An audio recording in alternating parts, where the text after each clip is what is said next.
Huawei's MateBook 13 reviewed SIM swapping safety. Why is VPN so slow on my router? Soul BYRD earbuds, oil diffusion for a better night's sleep, and more. All coming up on TekThing.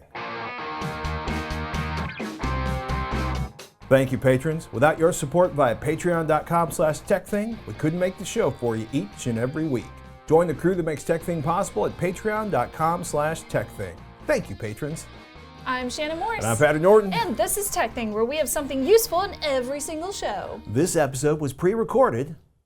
It's true. Actually, you are literally physically like halfway around the world right now. I am. What are you doing in New Zealand? Well, hopefully I'm at the Green Dragon in the Shire having a delicious beer, but I won't be because I'm going to be on the South Island touring across the country. I'm doing a road trip, so I'm very excited about it. That sounds amazing. I am so stoked. Yes, I'm going down for Linux Conference Australia, which would have happened by the time this episode releases. So I'm spending the extra week just doing a road trip and taking photos. Are you attending the conference? Are you on a panel? Are you lecturing? I'm keynoting. Check you out. Yeah. Do you have a subject? I do. Do you want to know it? Yes! Personal branding for people that are security aware. Good to know. Yeah, because you have to spend so much time online. I figured I should give a little bit of my expertise that I've learned about privacy and security, even though I seem very transparent on the internet. Perhaps more opaque than you realize. Hey everybody, Patrick here. You may notice a slightly different shirt, but we wanted to get this review in as close to the release date as possible, mostly because I love watching lesser known brands challenge the leaders in Huawei's new MateBook 13, definitely gunning for Dell's XPS 13 and Apple's MacBook Air. And oddly enough, Razer's Blade Stealth. Does it beat out the leaders? We went hands-on and left with kind of mixed feelings, a lot of good feelings, but if you're a gamer that wants to carry a sub 3-pound laptop, the MateBook 13 will definitely be on your short list, because it is a really short list, like 2 laptops. Now, there aren't a ton of options in the MateBook 13 lineup. Either the model we tested, an 8th Gen Core i7-8565U mated with an Nvidia GeForce MX 150 GPU. That's the full TDP, or the full 25-watt TDP version of the MX 150, thankfully, because the 10-watt version, not so good. They also have a Core i5-8265U version that does not have those discrete Nvidia graphics. The MateBook looks good enough. Huawei's quite proud of the sandblasted enclosure, and it's like 5,252 aluminum diamond-cut chamfered edges. Boy, they love those diamond-cut chamfered edges. But the touchscreen monitor, really the first thing I noticed. 2160 by 1440, which means a narrower and taller 3:2 aspect ratio, kind of like the Surface Books. If you want to read longer before scrolling a window or see more rows on your spreadsheet, it's a solid configuration that I really enjoyed using. Productivity apps like Docs or Sheets, email. The bezels on this are thin, the keyboard runs nearly the width of the unit, and yes, the megapixel webcam is mounted above the screen, so you're not dealing with nostril cam. Now, the panel is spec'd at 300 nits typical brightness, but it seemed dimmer than other 300 nit spec laptops I've used. Outside or in a room with brightly lit windows, I had some trouble, especially with screen reflections on darker videos. A brighter screen or ditching the shiny screen for a matte finish would definitely help. Fans got loud when we ran Handbrake. Performance was pretty much what we expected from a Core i7, solid, and frankly, I will take fans over weak performance from an inferior cooling system any day of the week. Huawei kept the ports minimal. There's no SD card slot, just a pair of USB-C ports and a headphone jack. The USB-C config, not my favorite. USB-C charging is fast enough, transfer speeds were fine even though there's no Thunderbolt 3, but the left port handles data transfer and charging while the right port does data and display port, which means you can't charge the MateBook off of a monitor, right? You can't use a single USB cable for charging and video. That might also mean multiple cables in a docking situation. Wireless connectivity was solid, 802.11 ABG and an AC. It's like a 2.2 or a 2x2 MIMO configuration. That's pretty typical for an Ultrabook. Bluetooth 5.0, always nice to see. The webcam, by the way, does not have IR, so you can't log in with your face, but the one power button is also a fingerprint reader and made logging into Windows a one-touch kind of deal. The keyboard is solid, really solid actually. Good tactile feel, good key travel, especially for a relatively thin laptop, but the trackpad, well, it kind of felt cheap and plasticky. The speakers fire out from the bottom of the laptop. Now there's rubber feet under there. They give the laptop some space for the audio to percolate out somewhere other than through the keyboard, but we've heard better audio from designs with front-facing or top-firing speakers. Those feet, by the way, they make the MateBook 13 look thicker than it actually is, but they also raise the laptop off your desk, which I suspect helps a bit with cooling. Battery life could use some help. I thought it might be the 25-watt Nvidia GPU, but Huawei specs suggest that would only drop 1080p video playback from 10 hours to 9.6 hours. By the way, running 3D video games gonna drain your battery a lot faster than, say, playing Netflix. That said, in mixed general use with Wi-Fi and browsing, battery life looks more like 7 hours, maybe 8 hours max compared to the 9.6 hours they spec. I might be an aggressive user, but the 41 watt-hour battery is not huge even for a 13.3-inch laptop. Speaking of aggressive power users, the NVMe drive and memory soldered onto the main board. Now, soldered memory is typical, but you have 512 gigabytes of storage and 8 gigabytes of memory max. That wasn't an issue for gaming, but as somebody that moves a lot of large video files around, larger SSD drive options or the ability to pop in a larger NVMe drive would be extremely welcome. The MX150 is roughly equivalent to a GTX 1030 performance-wise. That's not huge, but for a laptop this small, it's a big deal. I had no trouble getting my Rocket League on. Fortnite will definitely hit playable frame rates, but you got to turn the settings down to medium. Remember, you're not playing either of those with the Intel 620 graphics that most 13-inch laptops use, and that 21 by 60 by 1440 inch screen packs 50% more pixels than your basic 1080p panel. That's a fair number of pixels for an MX150 to pump out. Don't expect to play more demanding 3D games without turning the settings all the way down to low. Hey, did I mention how much I enjoyed any gaming on a laptop this small? I gotta say, I love the idea of a 2.86-pound laptop I can run my basic games on while I travel. The Nvidia graphics should help a bit with things like, Premiere. The 3:2 aspect ratio works really hard for productivity apps, and accepting the mediocre brightness, the screen looked excellent. The trackpad could use work, and I want every laptop to have an SD card slot. I'm looking at you, ThinkPad. Because video and photography and puttering with Raspberry Pi operating systems, well, I use SD cards a lot.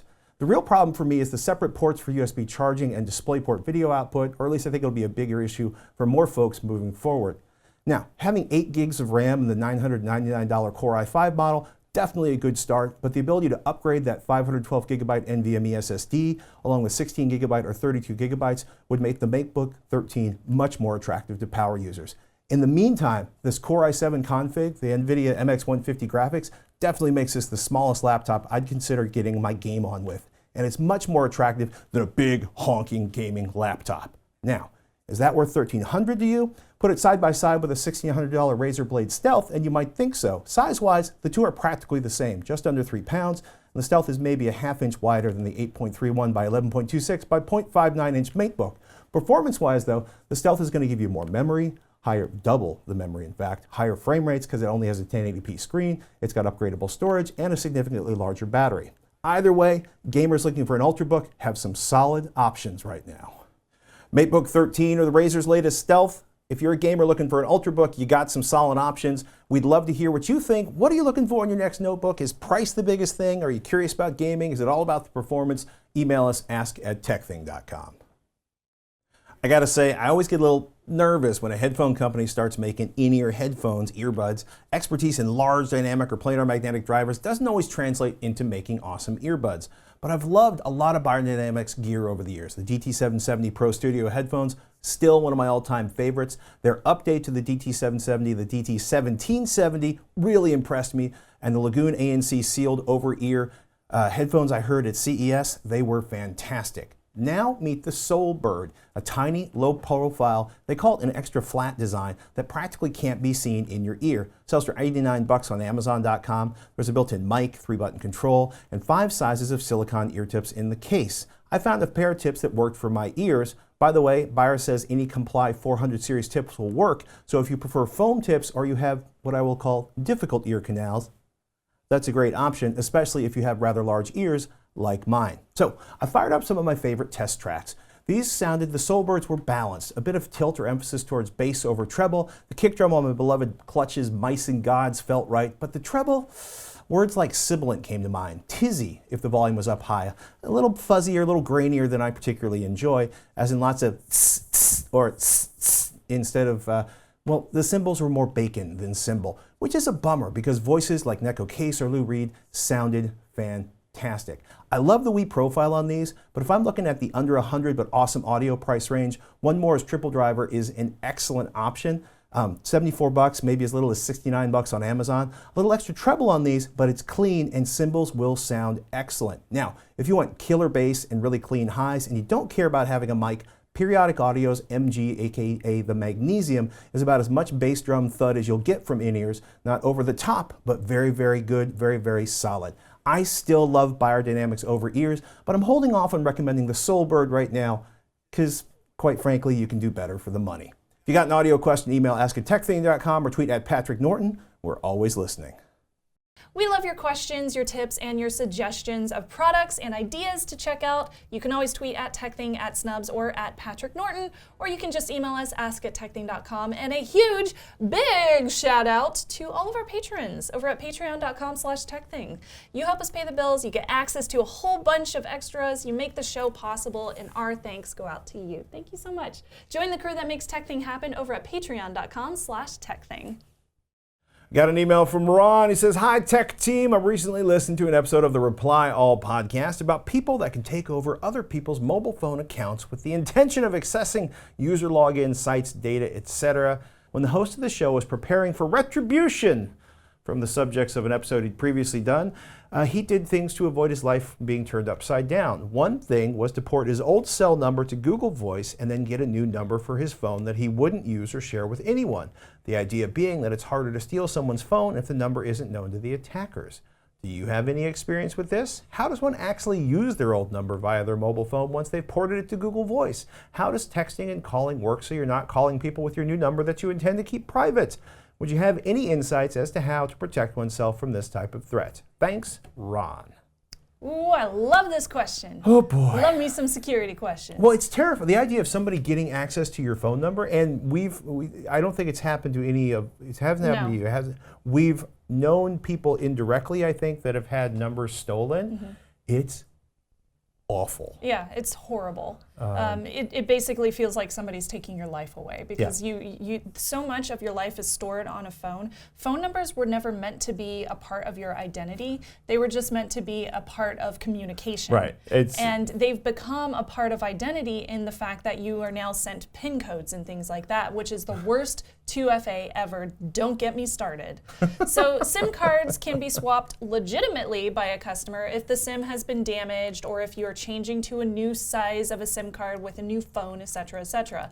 But that also means attackers can use it too. So attackers can tie a SIM card and mobile phone to an existing customer number by tricking mobile phone service representatives into doing the same thing. So usually this is a secondary line of attack after the attackers do some kind of reconnaissance. So an attacker would need to know some information on a target first before they can initiate that attack. So they would have to know the phone number, basically. You know, it's so good that information security for corporations and shopping in the United States is so tight that it's not like 30 or 50 million phone numbers, addresses, social security numbers, and other assorted data had been leaked out on the internet to be permanently accessible by people who want to do nefarious. Oh wait, it has already happened. Pretty much. Not to mention it's so easy to find people's phone numbers on websites like, well, I won't even name them because I don't like white page listings online. Public records should not exist. So the reason why this is scary, no, there's reasons. You were saying. There's legitimate reasons, but I don't like public records at all as somebody that works on YouTube. So the reason why this is scary is because lots of banks and mobile phone carriers and online services all use those one-time codes sent via SMS or a phone call to verify that you actually hold that number. And usually if it's a phone call, they just tell you the PIN code via the microphone, and that's it.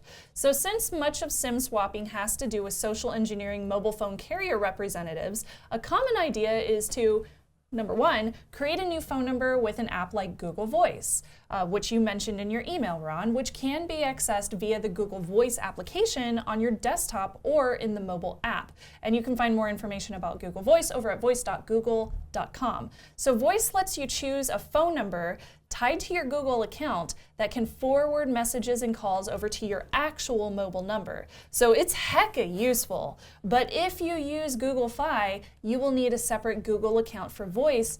And even then, forwarding to your Google Fi number does not actually work, but it works with all other carriers. So if you have T-Mobile instead, you can use Google Voice with it. In fact, Google Voice has an entire write-up over on their website about how Google Voice does not work with Google Fi. I remember when I first started up my Google Fi account, I had to port my voice number over to Fi, and then I lost that Google Voice app account that I had set up with that same phone number. That's a Google moment. That is a total Google moment. I was just like, really? free. I can't use them together anymore. I have to port it over to Fi and then erase my Google Voice account. So that's cool. So the problem is you don't want to forward those voice texts, the Google Voice texts, to your actual number, because if someone does a SIM swap on your actual number, they would also receive those forwarded messages. So what I would recommend is setting up your Google Voice account, and then once you have replaced your original phone number on, say, all of your online identities and accounts, because you know they ask for your phone numbers, right? Just replace it with the new voice number, remove your mobile number from your voice account forwarding so that it can only be managed through the voice app. So that way everything is kind of cut off. There is no merging of the two phone numbers whatsoever. And then what you will want to do is set up two-factor authentication on your Google account, the one that's set up with voice, if you have not already. And of course, it is always best to use a physical key like a YubiKey instead of getting SMS two-factor authentication or app authentication, two-factor authentication codes, if that made sense. So that way you have a physical key as opposed to everything being locked down to your phone or your phone number. Very, very important. And unlike your phone, you can probably actually, well, you can have multiple YubiKeys tied to an account, so that if you lose your keys with the YubiKey, or your bag gets stolen, or your house gets broken into, you can have a YubiKey secreted somewhere else that will do the same thing as the first YubiKey, which you can't really do if someone boots your phone.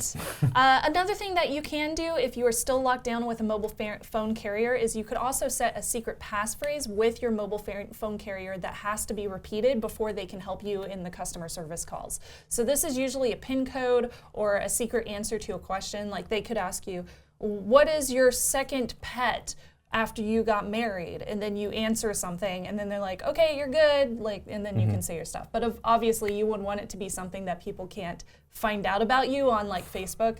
Also, remove your number from any applications that already allow you to use app-based or hardware token-based two-factor authentication. Use that app-based or hardware token one instead of the SMS-based one. I know I've repeated myself before, but you know, that's very important.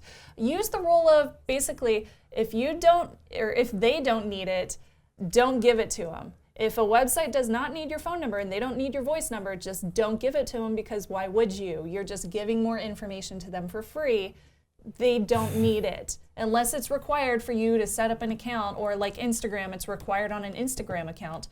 Otherwise, just don't set it up. And lastly, make sure that you are backing up everything. If you lose your Google account password for the account that's tied to Google Voice and you have not set up two-factor authentication and printed a copy of your backup codes, then you will get locked out. So make make sure that you print out those backup codes so that you have that backup set and ready to go. And make sure to have backups in the event that you do get locked out, so you can always get back in. When my phone spent the weekend with the TSA, the reason I was able to get back into my Google accounts is, you know, I couldn't use Google off because of the wrong phone. Right. Because I had backup codes, you had your backup I could codes? actually sort of. Good. Yeah. So obviously it's not wise to like take a picture of your backup codes, because then if your phone gets stolen, you don't have those backup codes. So like keep them in a safe or some kind of physical form. That would be much harder for people to steal.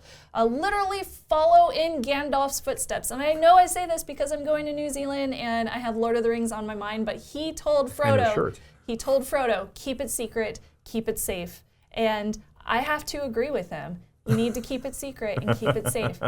Keep your phone number secret, keep your phone number safe. The less people know your phone number, the less likely you are to have somebody steal it.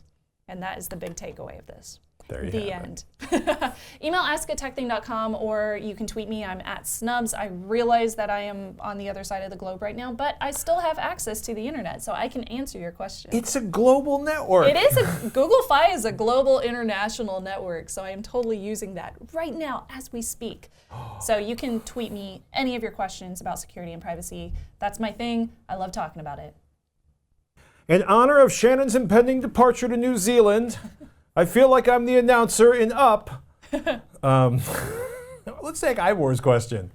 Ivor said, because I am not a US resident, I recently tried out a VPN service installed directly on my Asus RT AC66U router. Immediately, I lost about 80% of my download speed. Ouch. I tried various tweaks suggested by the VPN support service, but nothing seemed to have a permanent impact. My speed always ended up dropping back to almost unusable levels.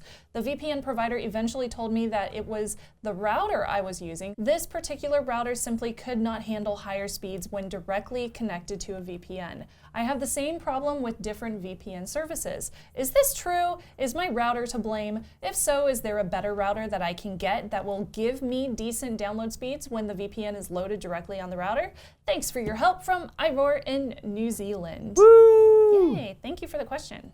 TLDR, most consumer routers do not have the CPU horsepower to encrypt all the internet coming in and out of your house, especially if it's a fast connection and you have lots of things running, which is why your download speed drops like a stone when you turn on the VPN. Now, if it's initially really, really quick, then it drops off. It could also be that you don't have enough cooling on your router, and you could try, like, you know, opening it up or putting a fan on it or something like that. Sticking it in your freezer. Just kidding, don't do that. You know, the freezer tricks, when they work, and when they don't, they're expensive. But it's frustrating, right? Because there are so many different routers that are like, supports VPN. You can connect to VPN, and then you connect to VPN, and as soon as you do something other than like email, you know, it falls flat on its face. This is the international sign for your router falling flat on its face. I've heard a number of routers do have enough processing power. For example, the Linksys WRT 3200 AC is one. I'm laughing for reasons I know not. Synology's router, the RT2600 AC, is fairly powerful. And they, by the way, I got to say, they do a really good job of updating and keeping. Synology just, their operating system is their pride and joy, and they keep it updated. They do. There are several other models out there. This is by no means an exhaustive list. Something else you might look for, routers with aes-ni. And Intel data protection technology with aes-ni and secure key. Essentially, it's the new instructions. And what they do is they make the encryption more efficient. That's just how I'll shortcut the explanation on that. That's cool. The Asus RT AC86U, that should work fine.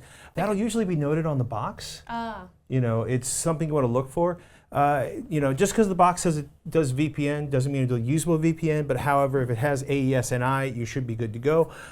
This is by no means, like I said before, an exhaustive list. I have not seen very much in the way of roundups or even regular reviews testing VPN speeds. I've got a couple of these routers I can play around with. I want to talk about this more when I get a better handle on, especially on OpenVPN versus not OpenVPN performance, because I have heard from several sources that OpenVPN is particularly difficult for inexpensive routers to deal with. Yeah. I also should mention that I run without a VPN on the router at home, in part because services like Netflix, or until recently my bank, would block my access if I was on a VPN. It's the same reason I don't run one. Yeah, generally speaking, I prefer to run the VPN on my desktop or laptops. I find it less irritating that way. Yes. I mean, at one point I had kind of a list of everything that went no when I was on a VPN, and it was a long enough list that I would not want it on my router. Your mileage may completely vary. I mean, for example, most of the time, I think we're both running private internet access. Yes. And there's a couple other options out there. But your VPN provider is probably telling you the absolute truth. Most consumer routers, they cannot handle VPN encryption once the bandwidth gets of any measurable or reasonable amount. Good to know. Yeah. All right. Well, something that does not irritate me is aromatherapy. I know that's weird, especially talking about on a tech show, but there's a reason for this. Sleep. Sleep. One cannot tech without sleep. It's true. So a few months ago, my sister-in-law recommended that I try a bedside oil diffuser to help me sleep, since I'm a very, very light sleeper. And I wasn't sure if it would work because I'm not big into like the hoity-toity aromatherapy and crystals thing, but honestly, like, I have a friend that does the crystal thing, and I think they're beautiful, but I just never have gotten into that. It works for her, and she turned me on to turmeric, and turmeric is a wonder drug, just like Windex. Amazing. That's a movie reference. But I was open to the idea. Smell is very powerful. Apparently. Yeah. Yeah, apparently. So I tried out aromatherapy with a couple of different oil diffusers, and I love it. So if you are like me and you're having a hard time getting to sleep, or you constantly wake up throughout the night, like I would wake up like 5 or 6 times in a night, which is terrible, I by no means will replace a doctor. So, you know, make sure that you go and they let you know if you have any diagnosed sleep issues like apnea or anything like this. Right. But this worked really, really well for me. So I use, what? I was just about to ask what oil you use, but Yeah. you just picked it up. 100% pure natural lavender oil. So this has been shown to increase deep sleep cycles via scientific studies, via aromatherapy. So what I do is I take one of these little guys. This is called the Gear 2nd generation aromatherapy oil diffuser, cool mist humidifier, blah, blah, blah, blah. Insert 22 keywords here. Exactly. So you just fill this with about 100 milliliters of tap water. However, they recommend also using distilled water since that'll make it run longer. Just like my iron. And it only costs $13, but of course wow. that price fluctuates a little bit on Amazon. So this diffuser plugs right into the wall. It fits enough water to continually run for 3 to 4 hours, or you can do intermittent mode, which makes it go 30 seconds on, 30 seconds off for 6 to 8 hours. Oh, nice. And once there's no water left, you don't have to worry about getting up and turning it off. It just turns off itself. And the diffuser easily fills a 100 square foot room with the smell of lavender whenever I run it overnight. And it has a little slit in the very top to let out the vapor, the diffused water. And I have this set directly towards the bed whenever I sleep.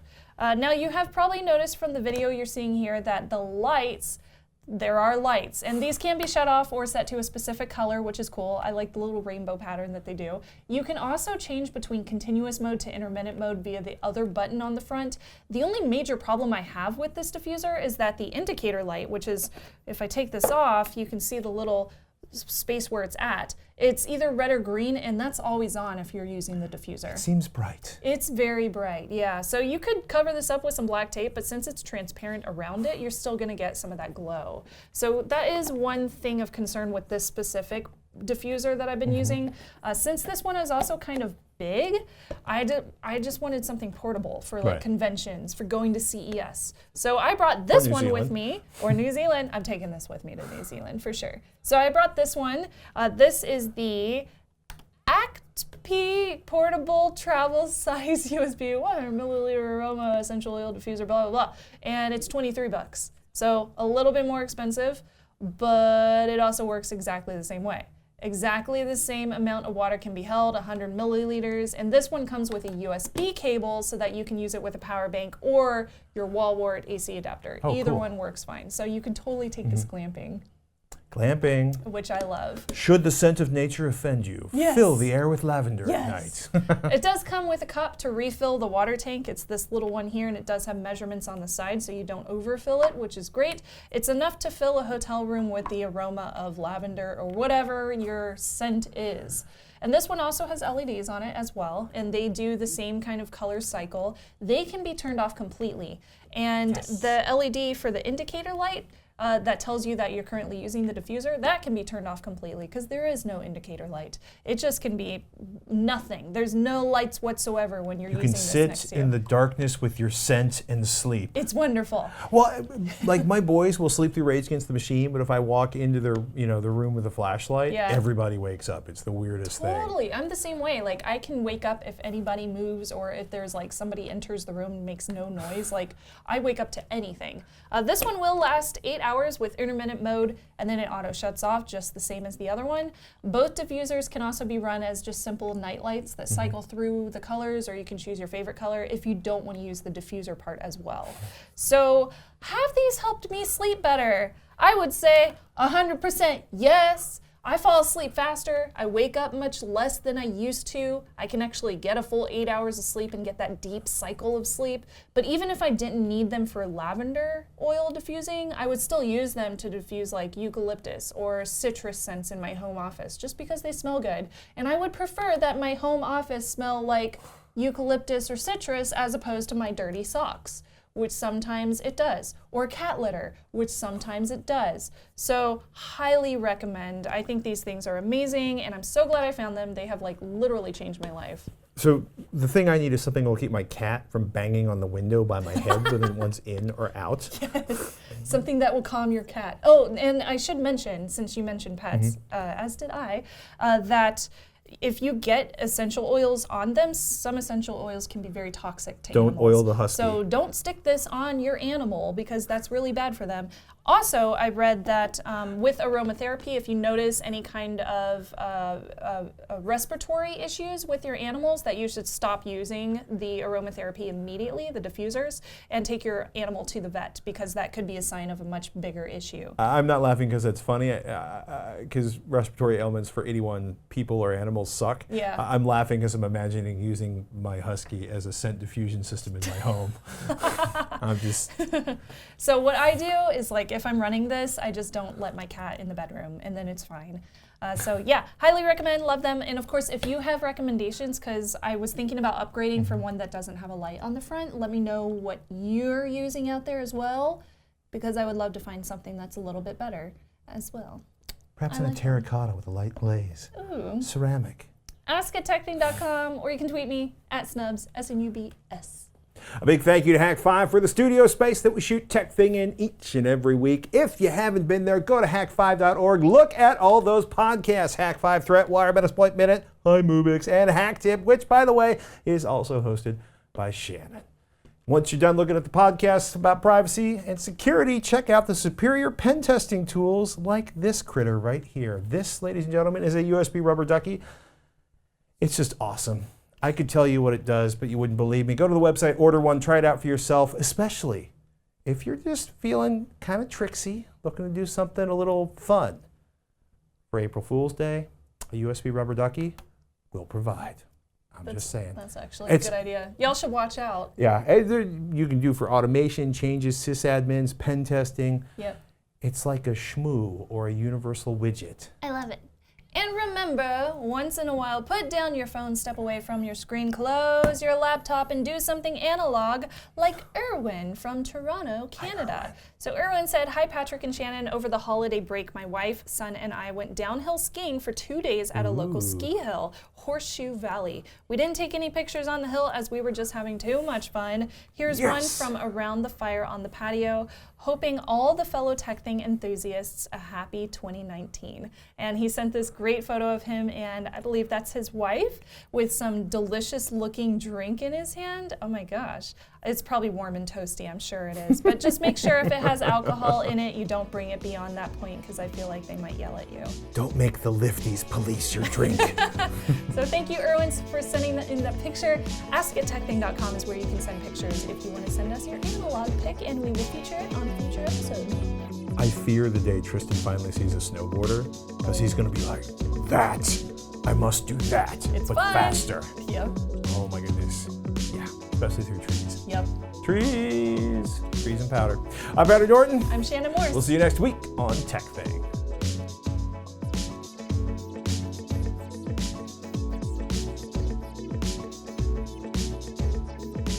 Are you gonna be able to like see the Weta workshop or anything while you're in New Zealand, or? No, they're on the North Island, so I can't do that. And I believe they do give tours, which is awesome.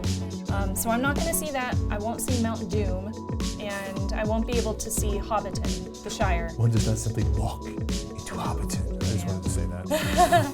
I would love to, but I just don't have enough time to go to the South and North Island, so I'm just doing a road trip around the South Island. That's pretty awesome. I'm excited. I'm gonna do a tour, a Lord of the Rings tour. It's like a 2-hour tour, and they give you props that you can hold on the actual places where they filmed the movie. So you can actually be, okay, this is the shot, Yes! this is the angle, Yes! and here's your giant faux hammer And or my something. axe. I give you my bow. I hope they have a bow, because I would love to be like, I'm a leaf on the wind, except not, because that's from Serenity, not. I was gonna let that go, but it was hard. But